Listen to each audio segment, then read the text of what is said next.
kella on löödud 89 korda ja ka täna lüüakse teda 89 korda.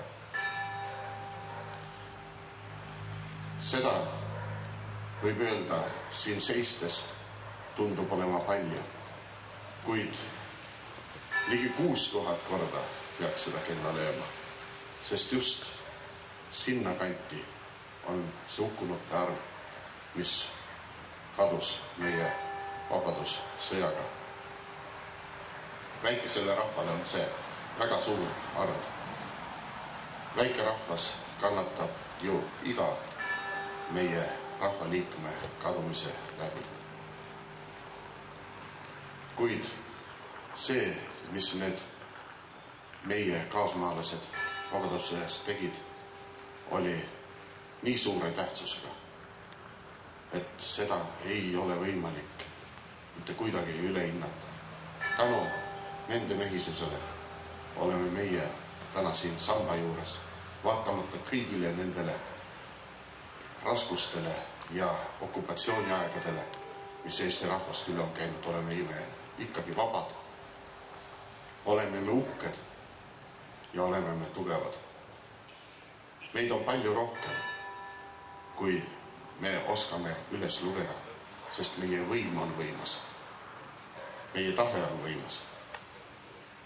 Ja me jääme võimsaks. Jääme kestma, jääme oma maad ja rahvast armastama. Aitäh teile kõigile, kes te lugu peate meie rahva mälestusest, meie langenute vaprusest. Ja soovin teile kõige paremaks sellel aastal, mis just algas. Soovin teile tugevat vaimu ja tugevat vaprust. Aitäh! Head jõhvilased, austatud kohalviibijad. Aasta tagasi tehtud internetiküsitluse tulemusena ei teadnud 36% vastajatest vabadussõja relvarahu aastapäevast. Ma usun, et selle viimase aasta jooksul on nende teadjate inimeste hulk suurem. Arvan, et eriti meil, riigi teenistujatel ja kohaliku omavalitsuse töötajatel, just siin Ida-Virumaal, on väga suur vastutus pidada meeles oma riigi olulisemaid tähtpäevi ja senisest enam nende olulisusest ka rääkida.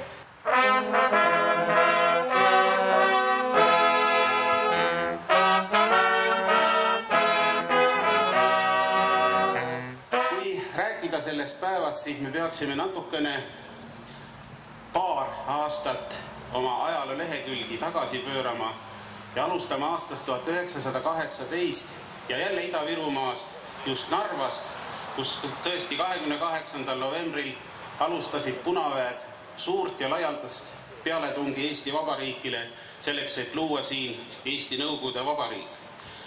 Eestlased suutsid ka lühikest aega sellele esimesele lahingule ka vastu pidada, aga taganemine oli väga kiire ja 1 kuu jooksul taganeti peaaegu Tallinnani. 40 kilomeetrit oli meie pealinnani veel maad selleks, et oleks vallutanud ka Tallinn. Siis tuli ka vabadussõjas ka pööre ja pööre tuli selle läbi, et Eestit tulid abistama mitmed lääneriigid. Inglased saatsid Tallinnasse reidile oma laevastiku, ameeriklased abistasid eestlasi suuresti humanitaarabi poolest ja kõige suuremat abi osutasid meile meie vennasrahvas soomlased.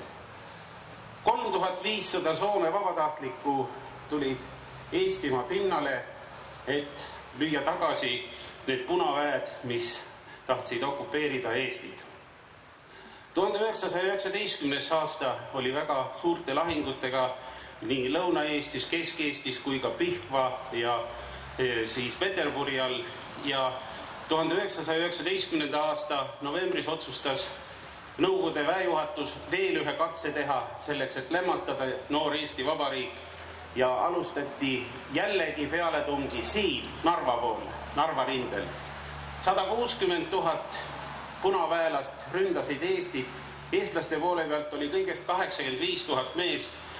Eestlaste motivatsioon oli niivõrd kõrge selleks, et saavutada võitu, sest et ihati vaba oma Eesti Vabariiki ja ei suudetud Eesti meestele vastu hakata ja detsembris 1919 rauges Nõukogude sõjameeste jõud ja kehtestati juba detsembris 1919 relvarahu, mis hakkas kehtima siis 3.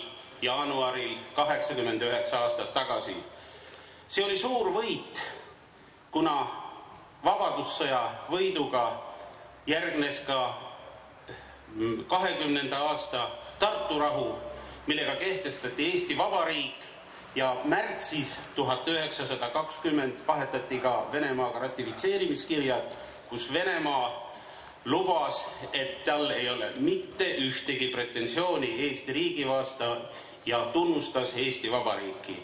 Niimoodi sündis meie riik ja tänane päev on selle pärast väga oluline, sest et see oli suure võidu algus.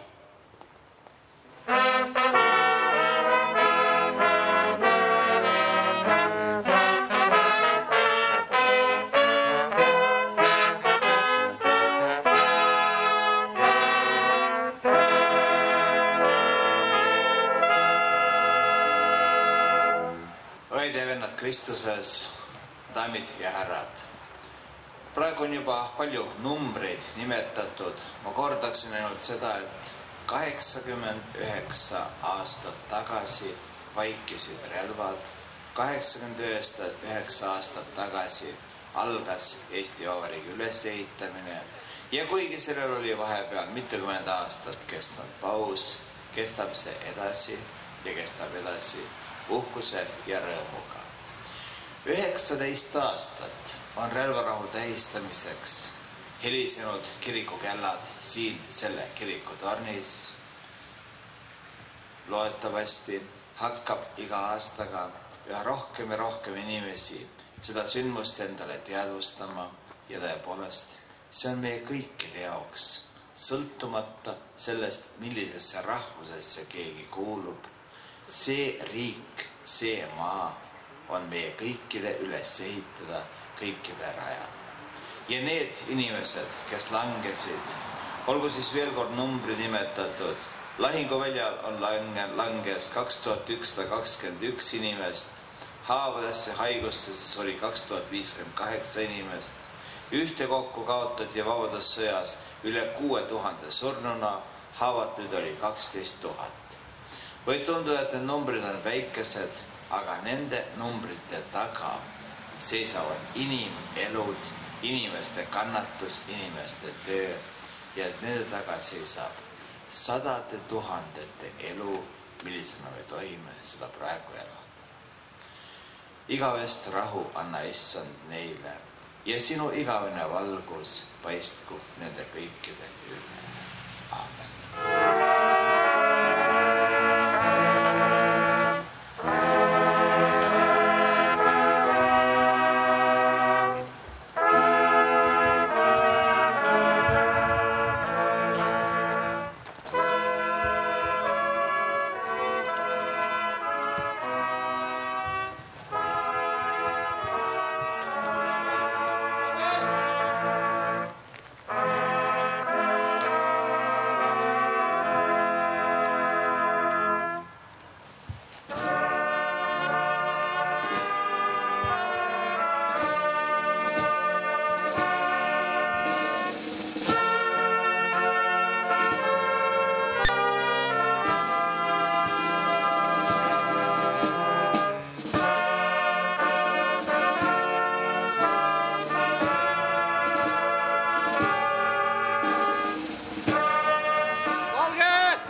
Valge!